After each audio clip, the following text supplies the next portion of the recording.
Right, let me try that again. Good morning, good afternoon, good evening. Welcome to August edition and our first proper birthday of Streaming Media Advanced Forum, your monthly roundup of opinion on the latest streaming media and online audio and video news. I'm Don Robinson from Software Company Ideas and also a contributing editor to Streaming Media Advanced, to Streaming Media Advanced Forum and Streaming Media Magazine. And I am, as always, joined by my co-hosts. Well, we're missing Eric this week, but he might dive in. But I'm joined by my co-hosts, Tim Siglin and Mark East. Tim, are you out there? I am out here, Dom. As a matter of fact, I thought you were just observing a moment of silence for net neutrality. That was well, you know, you're jumping the gun a bit there. We'll come on to that in a little bit, Tim. I'm sure we will. So I'm Tim Siglin, an executive director of Help Me Stream organization, a not-for-profit, and also a contributing editor for Streaming Media Magazine. Fantastic. And we also have our other erstwhile regular, Mark East. Are you out there, Mark? I am, sir. How are you today? Not bad. How is breakfast over in your side of the world? Uneaten as of yet, but soon.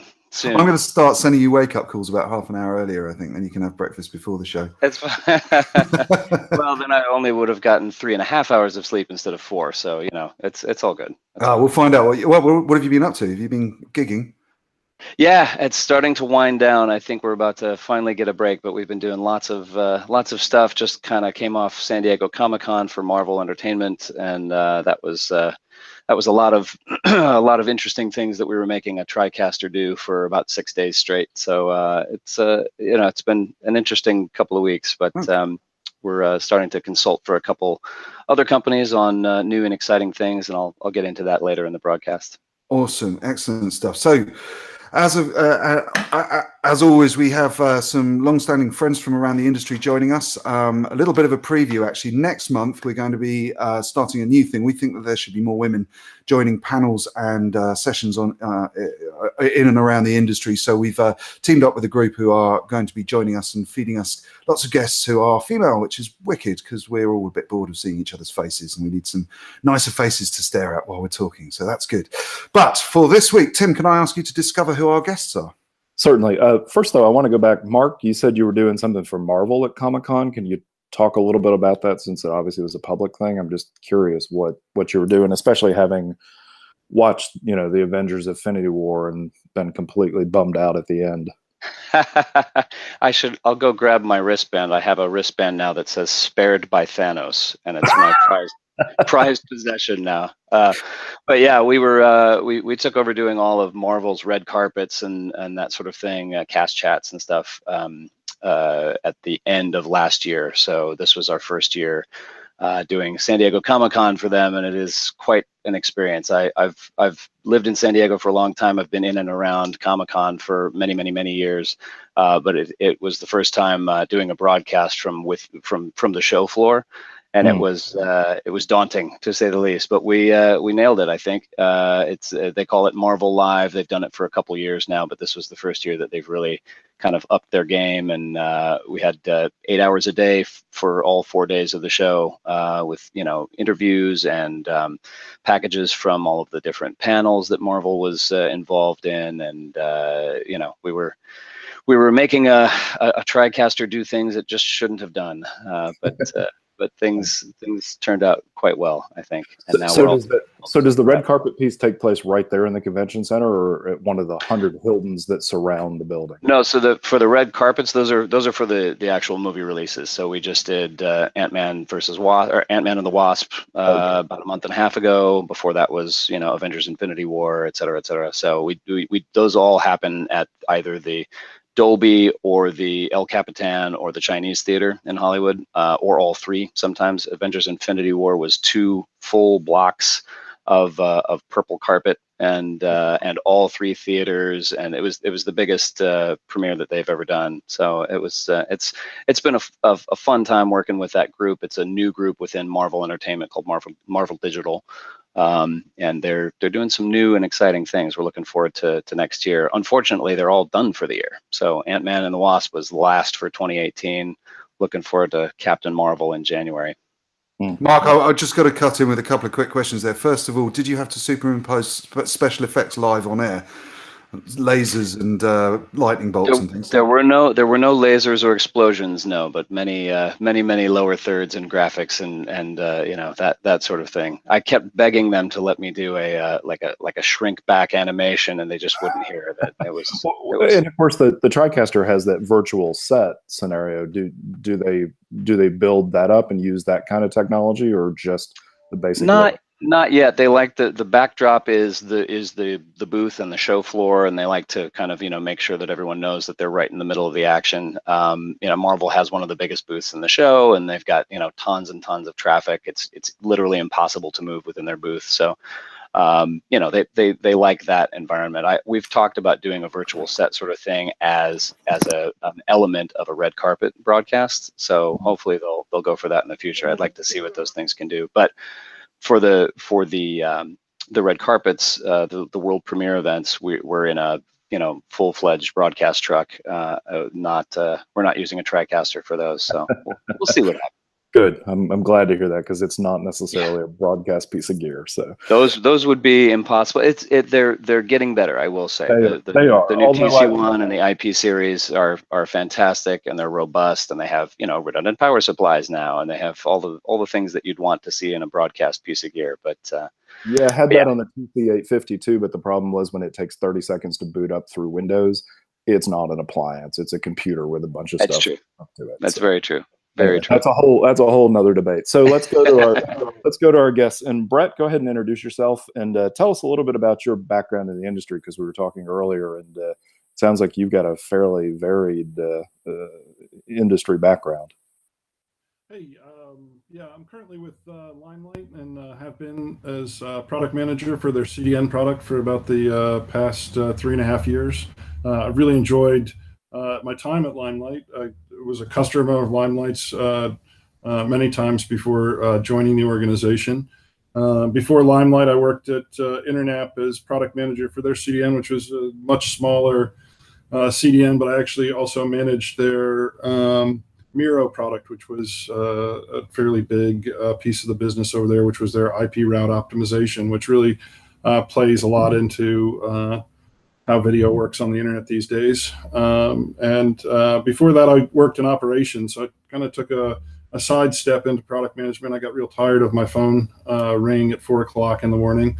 And at Multicast Media and Kit Digital, I was director of North American operations for them. So we had OVP platforms that we managed there, and we did an awful lot of live streaming. At the peak, we were doing about 4,500 live events a month, most of those with equipment permanently installed in locations. So it was a pretty interesting place to be, but it was 24/7 by 365, and my phone never seemed to leave me alone. Going all the way back to the beginning of it, I did my first streaming events in the late 90s while I was working at IXL, and we had customers like WCW Wrestling at that point in time, which was a pretty strange customer to have at the time. Wrestling was so hot and popular that we would do events that would be measured in viewers of the tens of thousands, back sort of at the listeners mostly at that point in time, but really early on in the streaming space. And was that like the Ricky Steamboat early Ric Flair era? Was that sort of that period of time? It was Hulk Hogan, Sting. Sting, right? Okay. That point in time when they were going head to head, and WCW Wrestling was actually winning the ratings war against WWF and Vince McMahon. So Ted Turner had really invested pretty heavily in it, was making a pretty big dent in the market at that point in time. I was not a wrestling fan before I started doing live events with them, and I wasn't one after, but while we were doing it, boy, it was a lot of fun. Like a bunch of garbage thrown on your ringside when the bad guys show up and you're trying to protect your encoding equipment. It is amazing how much money is spent in that by fans and how much they buy into that. So I got to ask one other quick question. You have what looks like to be the best backdrop of all of us. Is that a motorcycle behind you? It is. It's a project bike, and it's got a couple of spots that need some paint on it. So it got rolled into my office last year, and I work alone out of the office, so it's managed to stay here for the past 6 months, and I've started really come to enjoy having it here. I had to take all the dirty laundry off of it before we started webcasting. So, all right, we'll come back to you in a minute. Stephen Miller Jones, or otherwise known as Steve. So, Steve, you've been in the industry a long time as well, too. Bring us up to speed about all the places that you've been. Yeah, hey Tim. Yeah, well, back in the day, I think I was probably working with Dom when we first did our first introductions to streaming. There was one famous stream from a nightclub that I didn't manage to get to because I came down with the flu, right when we were at the Ministry of Sound doing an audio broadcast back very in, nice. when was that? 2000? No, 1998 or something like that. October 96, dude. October. Where's your memory gone? You're getting senile now. And what's crazy, when you mentioned Ministry of Sound, when we had the first Streaming Media Europe in the UK, we actually had the after party at the Ministry of Sound, and I'd never seen a French guy in nothing but chaps in a vest and white BVDs, doing his thing. And I've Welcome never to Europe. never seen anything like that since. What's funny is I went to a record shop in Zurich called Save the Vinyl, hoping to find some EDM loops with my business partner at the time, and they played Marvin Gaye's Sexual Healing the entire time we were in there. We were like, this is just wrong. We're in Europe looking for EDM, and we're hearing stuff from the States. So anyway, sorry, please go on.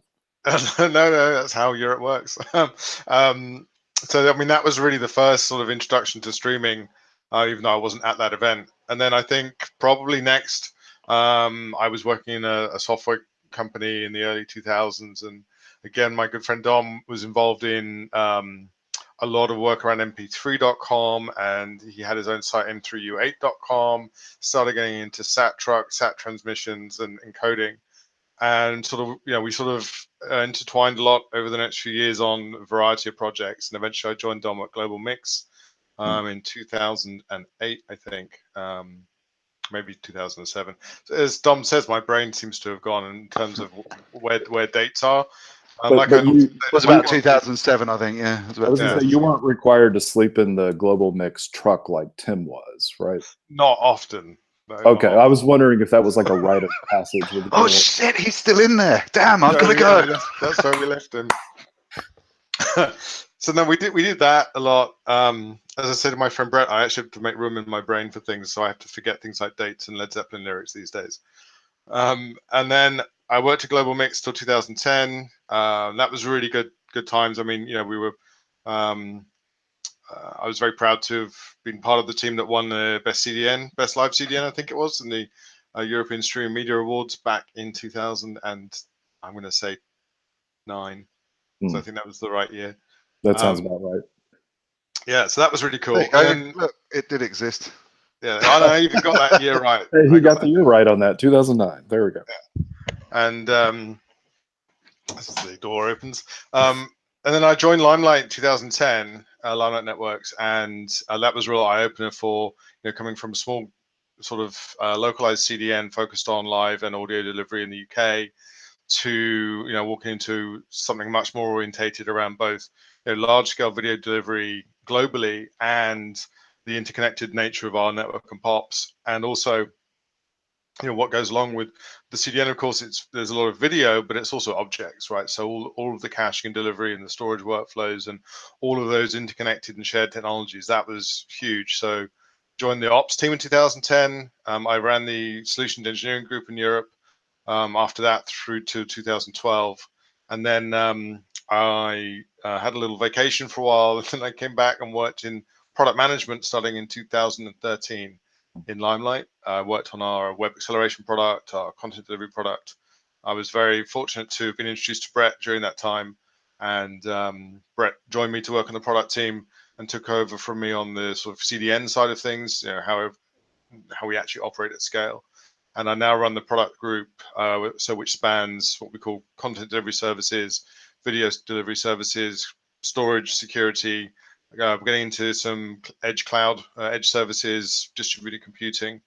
And yeah, it's pretty exciting times. So I've been around. We've had some pretty exciting times recently on, some of the volumes of streaming events. This year's been, another year of sport. It seems like every year a year of sport these days. So that's been cool. And yeah, we've got a lot of exciting things coming on the product roadmap. I'm sure we'll talk about that a bit later. Yeah, actually, let me ask a quick question. I'll throw this to both you and Brett because I'm curious. Back in the early days of Limelight and Akamai, the sort of differentiator between the two CDNs was Akamai had thousands of points of presence, sort of pushed everything out to the edge of the network, and Limelight was all about making a core network delivery much better. Has that scenario morphed over the last 15 to 20 years? I know you've been with the company, for a significant amount of time. Is the model, especially as we went to HLS, is caching and multiple pops sort of leveled the playing field in the argument of network versus edge, or is Limelight still known as sort of the core network company and better for live delivery? So I think we're still known as a CDN where we own and operate our own network, and that gives us, in our opinion, a number of benefits, both in a live scenario, due to how we can manage the distribution of the ingest packets then across through the caches in an HTTP environment, or how we distribute a feed if it's non-HTTP. But also, the network and how we manage for cache and how we manage for depth and how we manage for scope of delivery geographically. The fact that we're in control gives us much more opportunity to deliver better performance. If you think about the hundreds of thousands of servers analogy, well, hey, I bet they're really hard to update. Right. So if you actually are in control of the environment, then you have a much better opportunity. If you think about modern DevOps approaches to how software gets rolled out and how in control you need to be, I think it gives us a much better opportunity to actually control our destiny rather than a server that's in the basement in Harvard that no one ever sees again.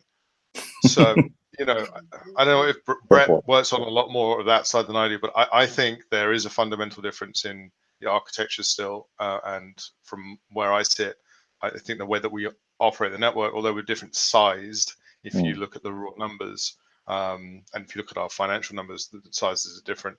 I still think we offer a better opportunity on throughput, rebuffer rate, performance, and we're proving that out time and time again over the last couple of years. And Brett, you've worked at a number of different CDNs and different architectures. What's your sort of take on what I was asking? So I think the backbone of Limelight is a pretty interesting bit of what we do. There was in the earlier days of the internet, the last mile was perceived as really the problem to overcome. And I think most people's connectivity in the last mile is pretty good in most cases these days, and can be solved with peering. There's a lot of issues that you have to overcome in middle mile congestion, and I think the moves that other players are making in the space, where they're starting to take up their own private network links, really shows that. I think it plays into concerns that will play out over the next couple of years too, as it relates to net neutrality. Being able to control the middle of the network is going to be key to success.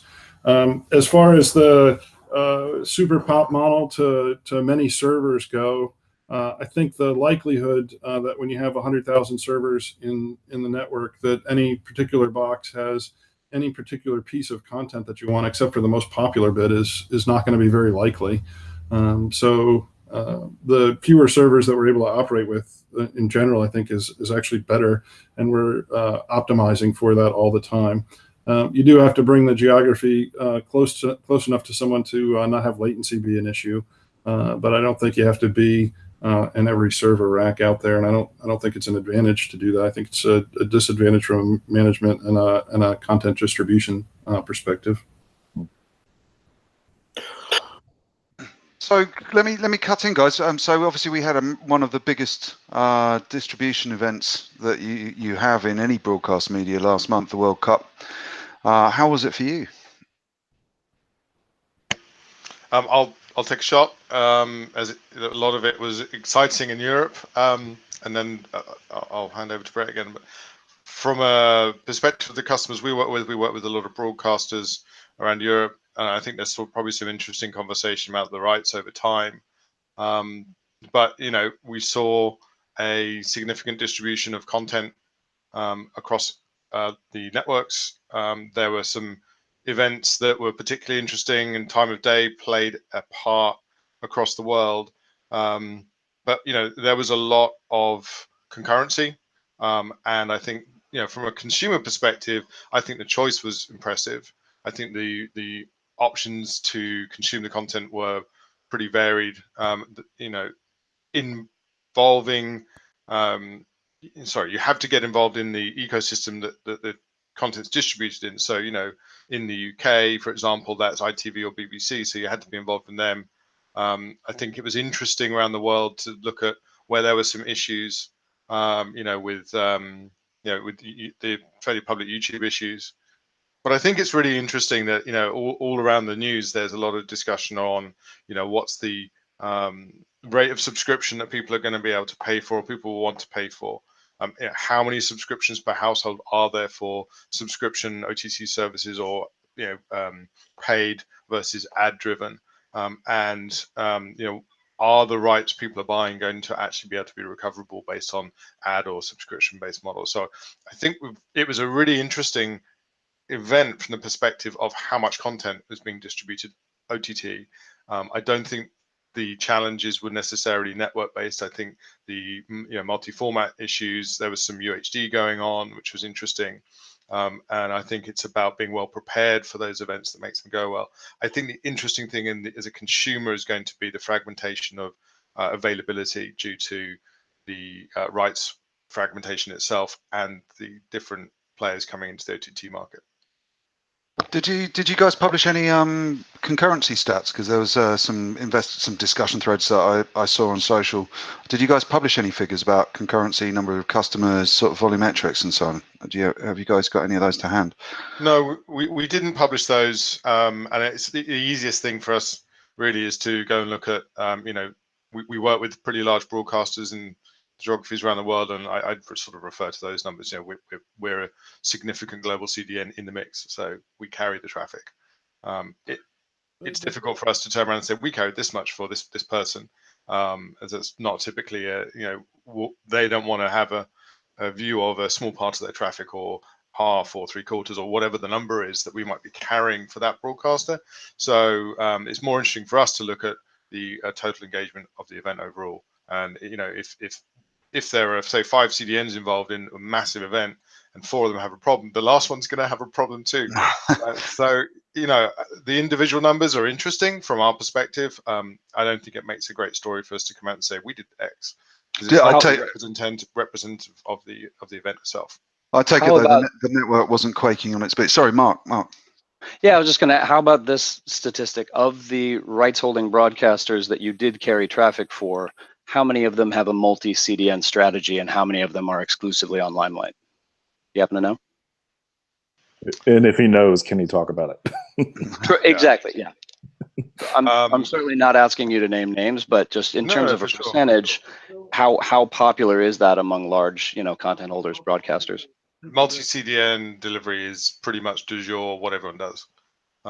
That's both from a risk perspective and from a coverage of distribution in multiple countries point of view. We have a network of, say, I think we're currently at like 83 or 85 points of presence, or locations in our points of presence. We don't cover every country. So, if you're trying to get into Africa, for example, for the distribution of those, we don't have a huge African footprint. So if you're trying to get your stream to Africa, you'd have used multi-CDN. It's pretty common to see it across the major broadcasters that they have more than one. But you'd say it's more due to the desire for a global footprint as opposed to a redundancy scenario? I'd say both play a significant part, in the decision making. It's, in my opinion, pretty unlikely that you'd come across a major broadcaster who is using a single global CDN to support their distribution. Copy that. Thanks. Brett, were you trying to cut in there? I was. I keep trying to talk over people. I should stop doing that. No, I think your voice activation on your mic's taking a couple of seconds to kick in each time. But it's not only the delivery strategy where you're doing multi-CDN to have a primary and a backup, or to spread the traffic out. There's also a huge play on the contract negotiation side, where a provider plays CDNs against each other. I think the really interesting change in that I've seen over the past couple of years as from the multi-CDN from the best delivery quality that they can get is that the providers that are providing the signal out, the player out to the end users, have great visibility now into the quality of the stream that the end user is seeing, and they make very active decisions on which CDN they're going to use based on the quality that's being delivered out there. Maybe not minute to minute in a scenario, but definitely over the long term, they're looking at, on this provider, I'm getting better quality on this CDN, so I'm going to use that CDN for that delivery. And they've got visibility at this level that really people have never had before into what the performance looks like of an individual end user sitting and watching a stream.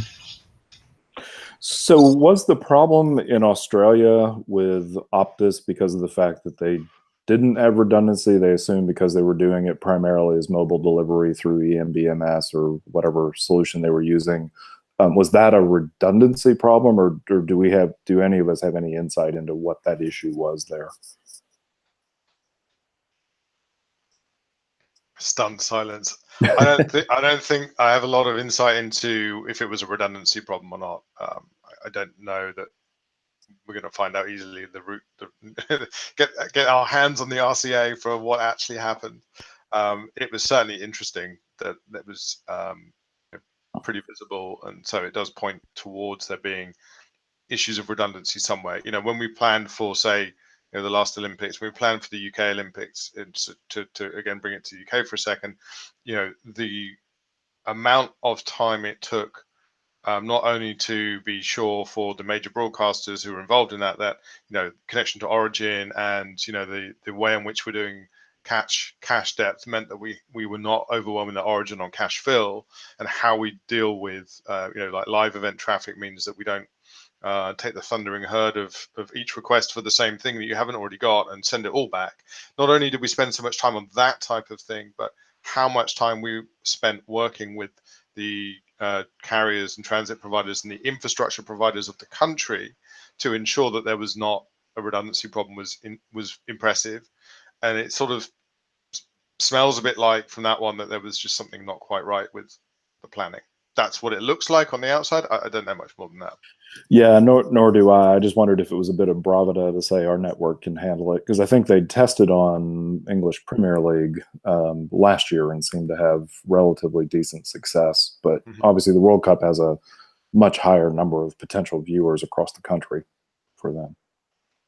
I think it's only rumor, but I'd heard it was similar to some of the fault issues that were going on with, was it NHL or something last year with sign on for DRM stuff, but that's rumor as far as I can find. It is interesting, isn't it? If you sort of pick that point up and then look across the gamut, right? There's the video.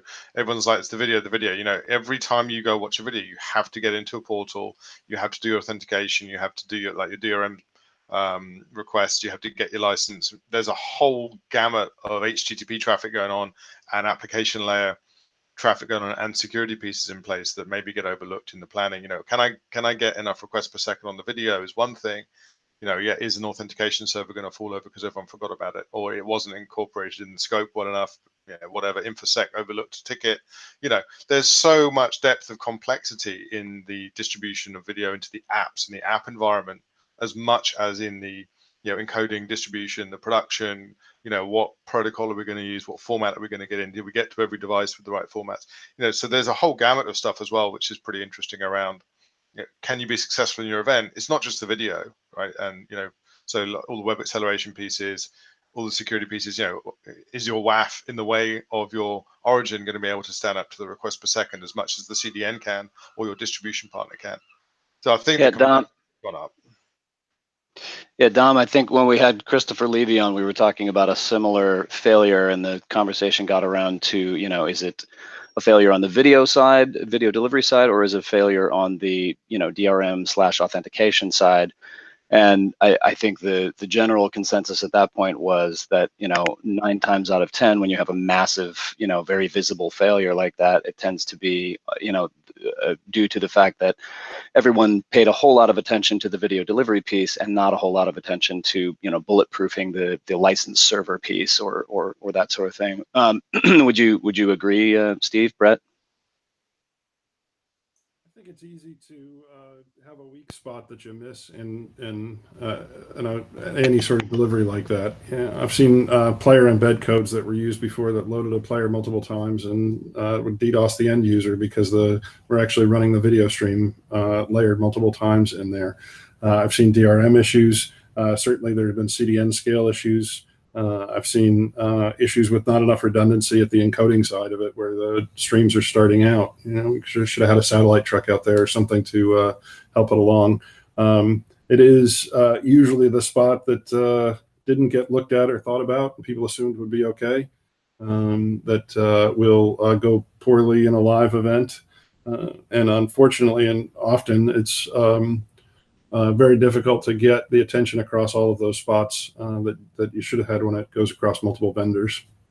Yeah, I find that the points of failure that even the least experienced content holders are paying attention to tend to now include the first mile, include the production and the encoding and that sort of thing, and those are all bulletproofed and made redundant. But we're still at the point where if you have a very large event that is, you know, where there is a significant, you know, a pay-per-view model or a DRM piece in place or you know, something like that, there's occasionally little attention paid to that component, and so that's where the failure can arise.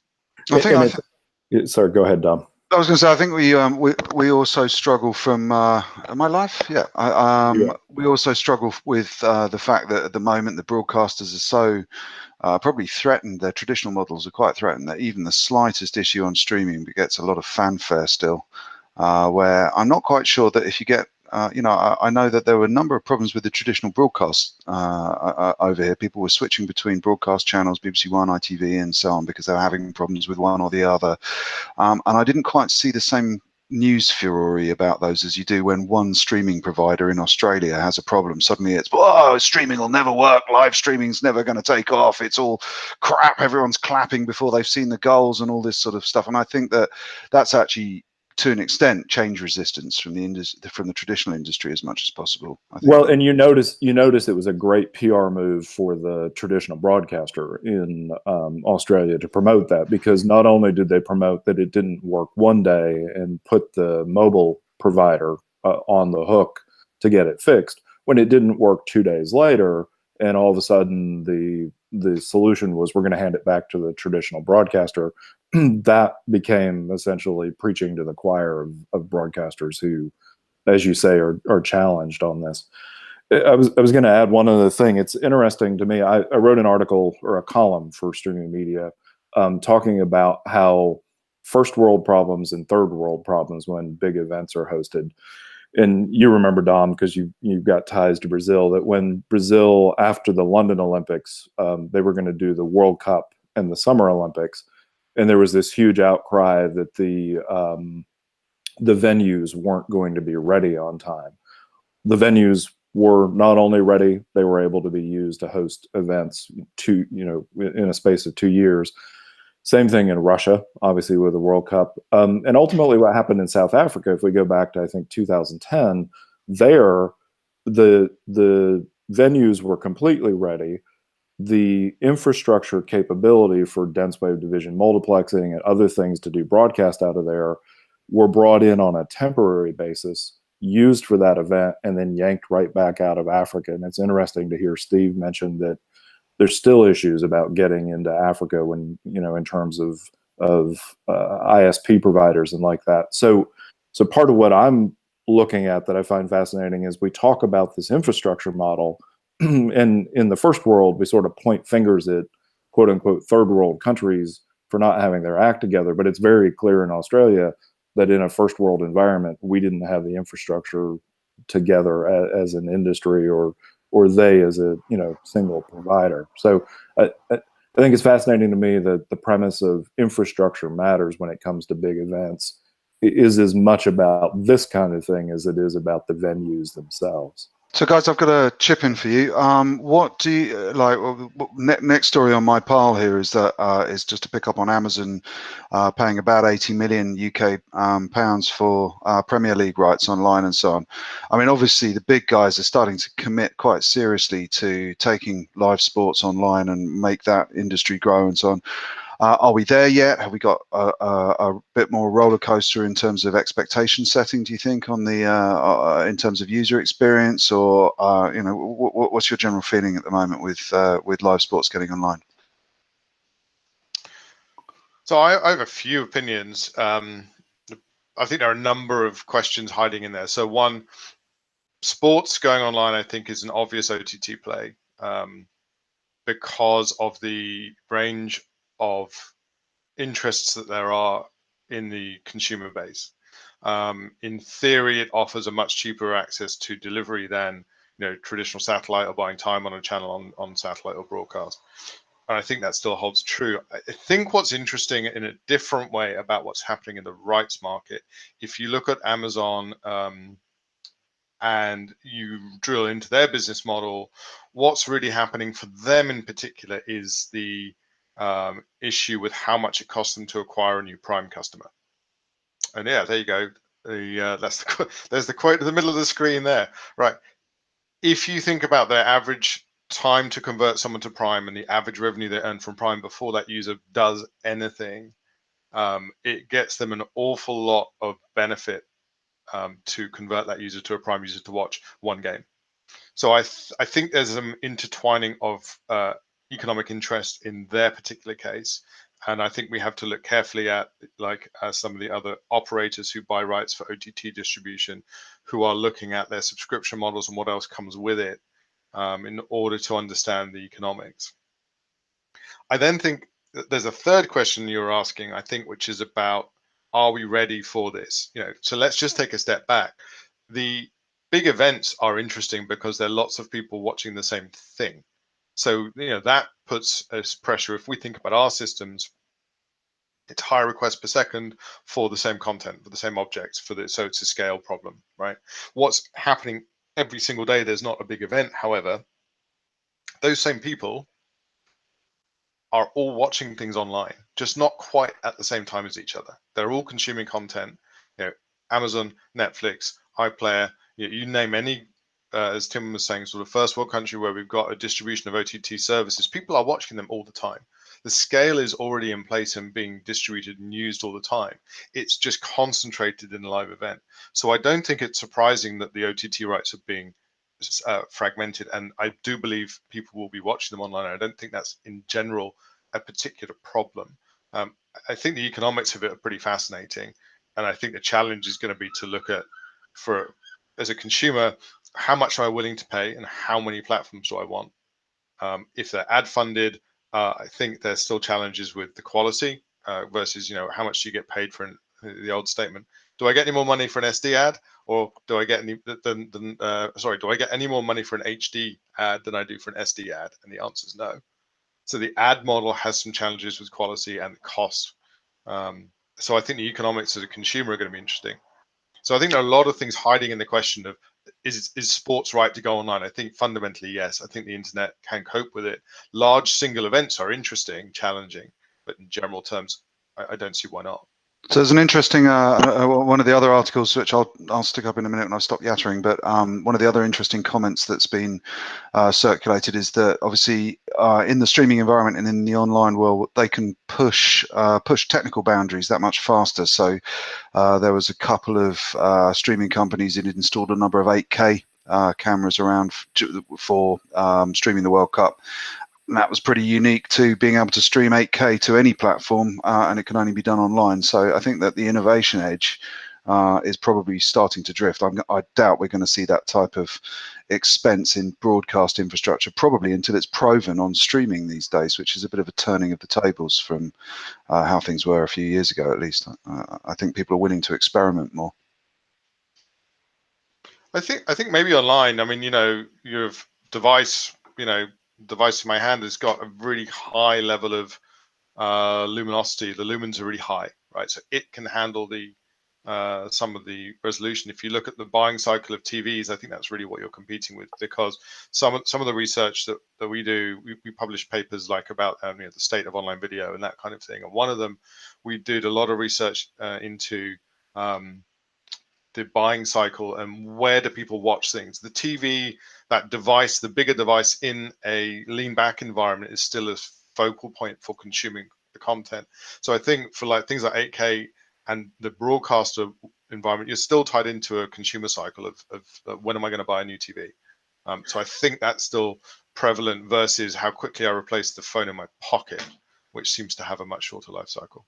I just want to add one thing to that before Mark goes on to the next topic. I had a conversation with a SMPTE fellow 4.5 years ago.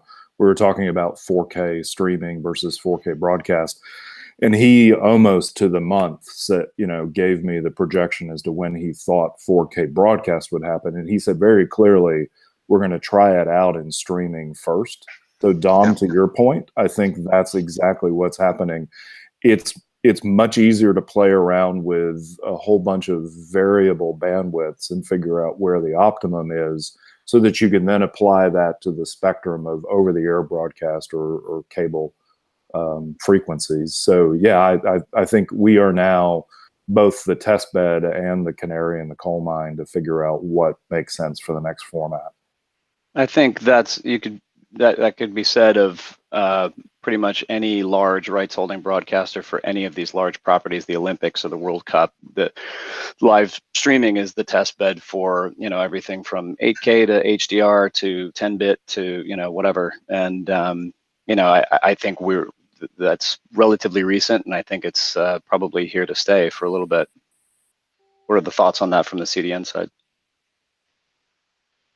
So I think that the end-to-end nature of broadcast, and that you have to upgrade when you're doing broadcasting, you have to upgrade every step of the way, is fairly cost prohibitive most of the time. It's really pretty cheap for them to experiment around on the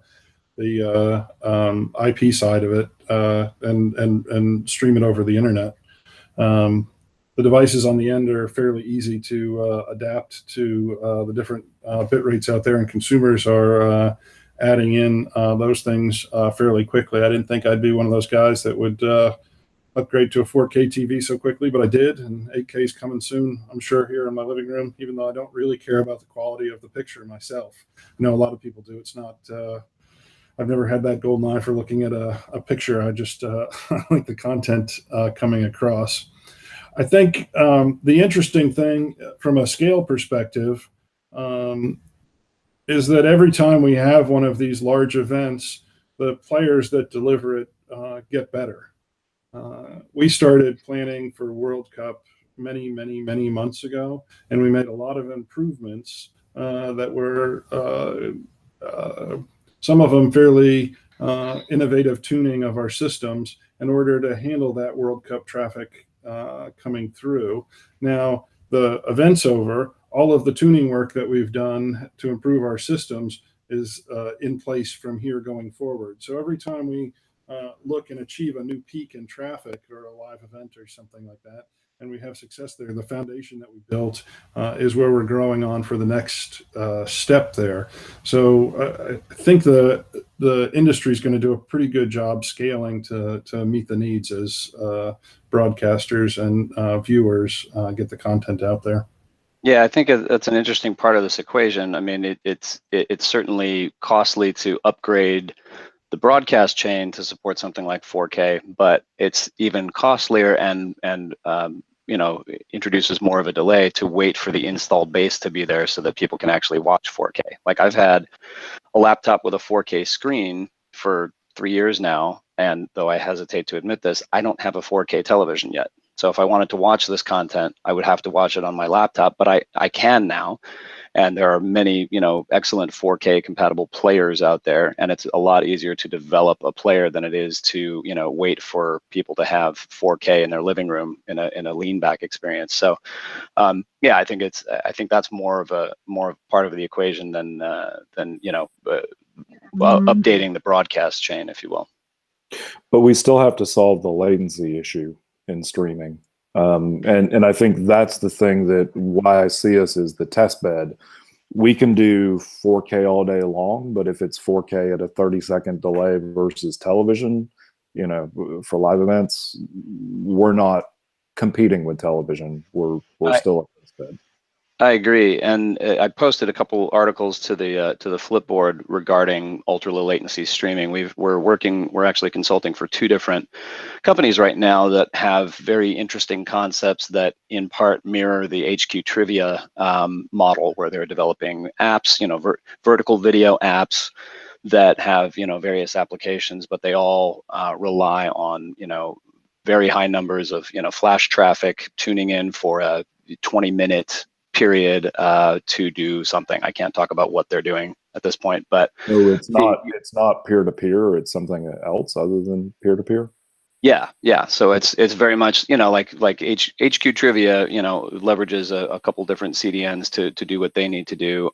You know, since we have the brain trust from Limelight here, I was wondering, you know, what is the state of the art for ultra low latency at this point? I know Wow's has been in the press a lot for their newish solution. I've heard just anecdotally, I've heard lots of, you know, people talking about their solution as being the be all end all answer at this point, but it seems to me that it's not really, it doesn't really enable a huge scale. So Brett, Steve, what does Limelight offer, and is it the state of the art, and where are we going from here? So it's interesting.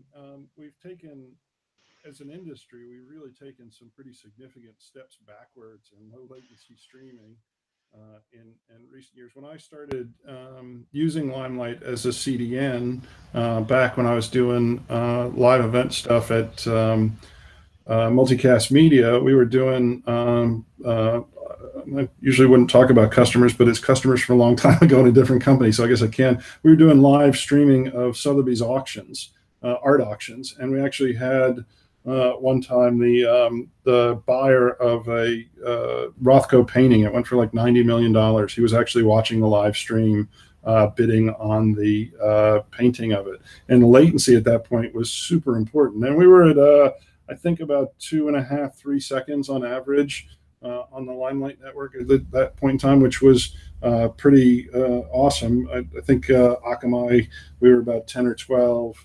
And I can't remember where level 3 was at that point in time. But so we were using Limelight for live streaming at that point in time. When you get into a chunk streaming service, your time goes way up that you're doing, as everybody here knows, and it just doesn't really make a whole lot of sense. We've got a new platform that we haven't launched yet. We're getting ready to. It's coming out at IBC, and I'm actually going to bump it over to Steve because I'm not sure which pieces of it I should talk about and which pieces I shouldn't. So I'll let him talk for a minute, and then I'll take from his lead and fill in there. But we are getting ready to get ourselves back in that spot where we have the lowest latency live solution at scale. You know, I think there's a lot of solutions out there right now that really aren't at scale. They're good for small scale events, but we're going to do something that's really good for live at scale, and I'll let SMJ talk a little bit about that, if you don't mind, SMJ, to bail me out so I don't talk about things I shouldn't. Just carry on.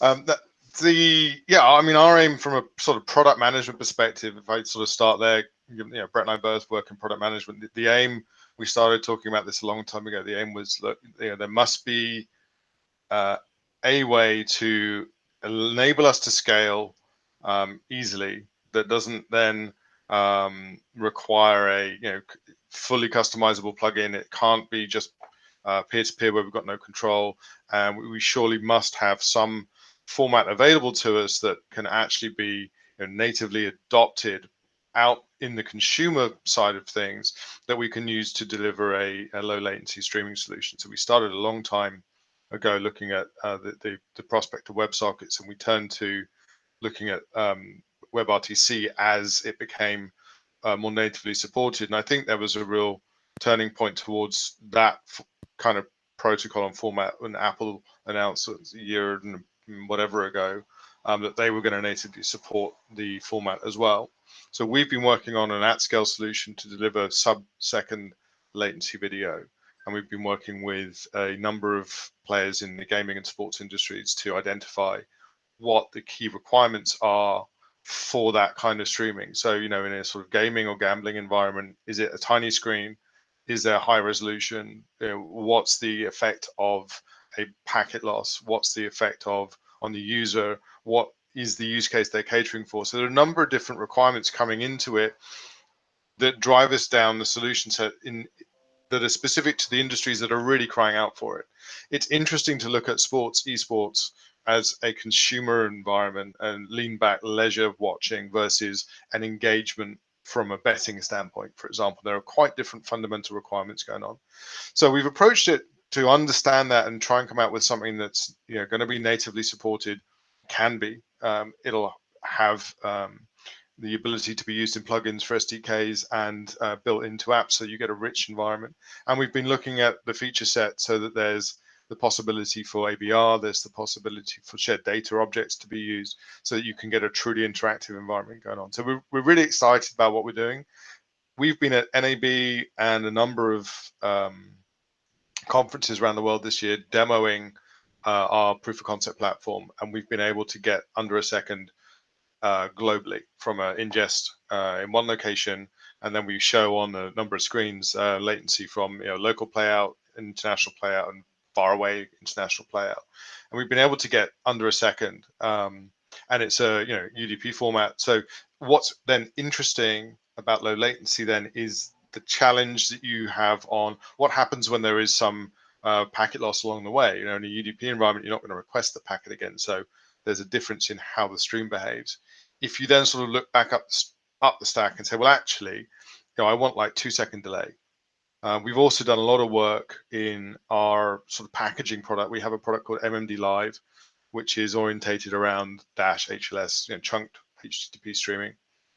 And we've done a lot of work on ensuring that both manifests and tiny chunks can be reasonably accelerated and delivered well, so you can get down to a couple of seconds on those formats. And then what's interesting is, of course, you end up with drift on the devices because of the error correction, but you get a slightly, you don't end up with the jittery frames if you lose packets. So they're very different experiences for the consumer. So it's going to be really interesting to see where the use cases drive down the low latency or sub-second latency. But we're really excited on what we're going to call Limelight real-time streaming coming out at IBC. We're going to have all sorts of demos. Things like HQ Trivia that you mentioned, using the shared data objects to do voting. It's really, really cool how in sync you can be across a number of different devices. And one of our core sort of tenets on the whole thing is to give our customers who want to distribute at that scale a simple ingest and scaled output. Right? It doesn't need to be difficult. It should be like using a CDN. It should be amazing. So we're really, really excited about it. I think we've got some good options for low latency, sub 5 second, sub 2 second, and we're going to have a great sub-second latency option too. So Can I Fantastic. sorry, was that a product announcement on No. SMAth? Oh, okay. it's a product tease on SMAth, I think, is what Steve's doing. So I had a quick question. We're going to be launching our product officially at IBC in Amsterdam. Good. Well, we'll all be there personally on the stand. Yeah. It's going to be great. We'll be there to all wave our hands and see how quickly it responds. So a quick question for you. The sub 1 second, you mentioned both chunking and non. Not with chunking. You can't do. I haven't seen chunking under RAT 2. It just doesn't work. Right. Okay, good. I just wanted to clarify that. Because I had written that white paper for Wowza on latency last year, and we had to very clearly define that anything under sub 1 second was not chunks. So no, right. So it's WebRTC based, yeah. Yeah. So what are the limitations to scale with that platform? Can you talk about that at this point? I mean, the limitations to scale are going to be in how we designed and deployed our layer of repeating throughout the network. So at a certain point, it's just like a CDN. It's going to be a scale game on how many servers you add. But then let's be smart about how we think about servers. In the old days of Flash, you'd just thrown hardware at it. That's not a great scale argument in terms of economics or smarts in terms of how we deal with technology. So we're going to be operating in a pretty modern environment with scaling involved. And then going to have streams in and distribute them through the network. As we are a private network, we get to control our backbone. So we think it's going to be pretty exciting. Do you think everyone's going to switch to that? I mean, why would anyone stream with more latency if they can stream universally at scale with low latency? Do you think it's an inevitability that they'll all move to the low latency solution over time? I think you have to look at the use case. Do you need synchronized because you can't tell the difference in half a second? Do you need synchronicity, and do you need it to be as close to real as possible? And does that give you a value-based differentiator as a broadcaster? Will people pay for it? Is going to be the question. So there are certainly now some use cases where the answer to that question is yes. There are other use cases where you've already built a delay in, but you because it's no swearing on TV, but you've got betting. You've got an interactive TV show like American Idol, which has some audience interaction, and you're doing that online. You're going to want the latency to be really low because of the interaction. You're then going to have some things which are live broadcast, but there's no interaction. And does it matter if there's a 5-second, 10-second, 20-second delay? And the answer is going to be no. If you're broadcasting, you've only got a once a week release of a program. If there's no interaction, does it matter? So I think it'll be use case based. Sorry. But I think to Dom's point, the question is, if all things being equal, pricing, etc., if as we talked about before, where we continue to build the infrastructure, tweak the infrastructure, let's say you get it to this point, is the issue going to be only one of price, or is it going to be one of not enough infrastructure to handle low latency at scale for everybody who's doing live webcasts? So all things aren't going to be equal in it. If you look at how so many folks have been able to deploy multi-CDN strategies, it's really based around the fact that a vast majority of video is HTTP chunks now, and HTTP networks all behave pretty much the same way, and it's very easy to connect one to another as an origin for it, so you're not overwhelming origins and that type of thing. Sure. Whereas the solution that we're putting in place is our solution, so there wouldn't be a match and a competitor to be able to share that traffic in that fashion. I'm just to the earlier point. I'm interested to know, how are we not just going backwards here? How are we not just going back to a, owned and operated network, FMS RTMP sort of model where yes, you can have low latency because you're not leveraging vast, numbers of HTTP servers to serve up your video chunks. I mean, isn't it just what we were doing, 6, 7, 8 years ago? Yeah, but we're calling it WebRTC now instead of.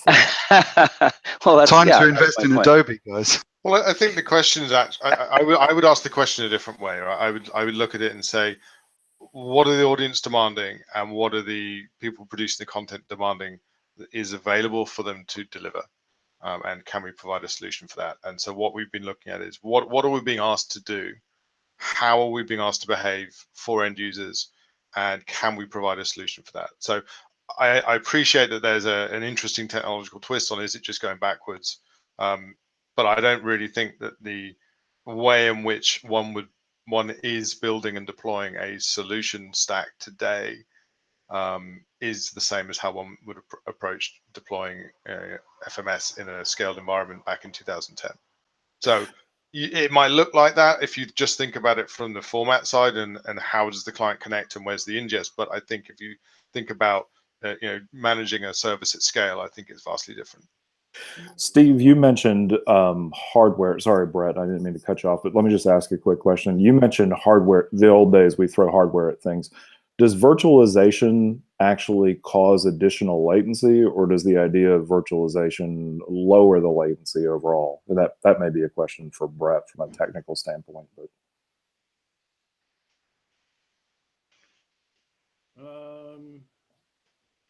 it's a little bit loaded.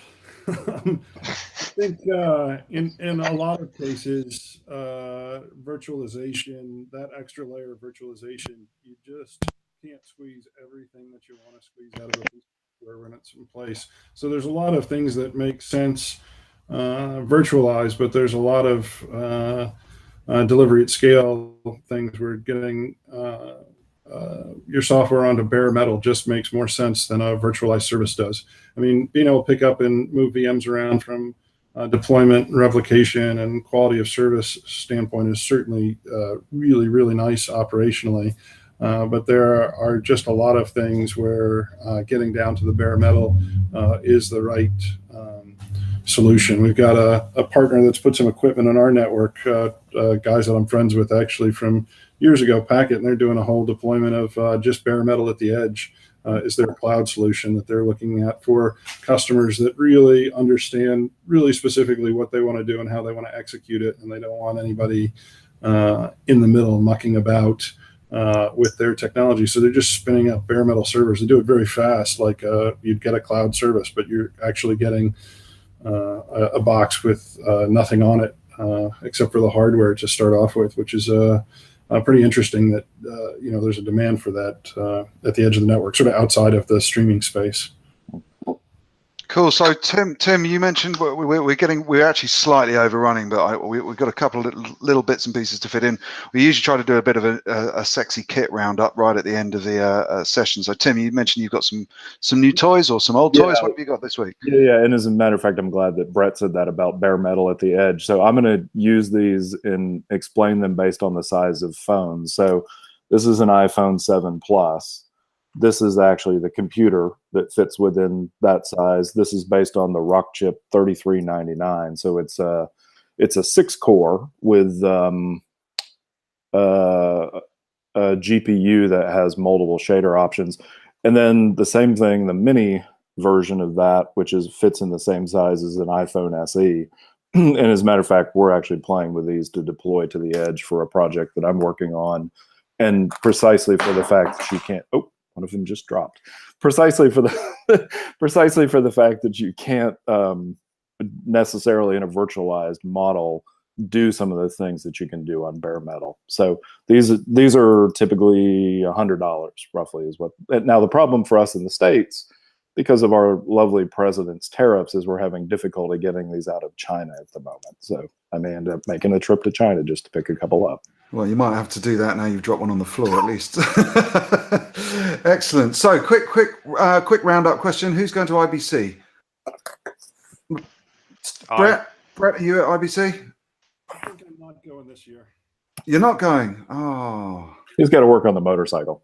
I'm just getting back to learning to use my leg again after a motorcycle injury. So I think IBC is just a little bit too ambitious for me this year. Oh, no trekking around the canals this year. Tim, are you going to be there? Yeah, plan to be. Excellent, brilliant. Mark, hey, you coming over? Oh, you'd know. I'm not coming this year, unfortunately. Yeah. Sorry. Next year for sure. Cool. And Steve, are you there? Yeah, we're going to be there. I'm going to be there personally. I'm going to try and help you avoid the canals this time. You had to mention it. Oh, mate, I've known you for that long. Of course I did. I'm taking the armbands this year. Don't worry. Good plan. And no, we're going to have, as Limelight, we're going to have a pretty exciting time. So no, we're really psyched to be there. It's going to be really good. Okay, cool. And I know that Eric's going to be there this year, so I am sure that we will be at the beach. Those of you who'd like to join the SMAF crew will be at the beach about 4 or 5 o'clock on the Friday, as always, and expect not to do much after that. So if the -IF forum is on Friday, then guys, you need to move that because we're doing the SMAF meeting at 4 or 5 o'clock on the beach. So, guys, thank you so much for joining us, Brett. We'll see you before too long. Excellent. Tim, as always, we'll see you next month. And I just plugged it in, checked out, and it works fine. And of course, Tim, Mark, Eric, and myself will be joined by the members of the new group at the next SMAF. And we'll tell you more about that over the month. So stay tuned to our news feeds and so on and so forth. Mark, thank you very much. Enjoy the weather over there, but I have to say, just for once, we've got some of your weather here. Yeah, it seems to be lovely almost globally at this point. So yeah, enjoy that and enjoy IBC. 48 degrees in Spain today, I understand. So yeah, anyway. Oh, never mind. And Steve, we should be going out and enjoying the sunshine. I shall see you with my visitor from overseas, who we were at school with as well. I shall see you tomorrow night. Exciting. For some more obviously professional conversations and so on. Absolutely. And then if my buttons all work, I should be able to give us a play out sting. We'll see you all next time.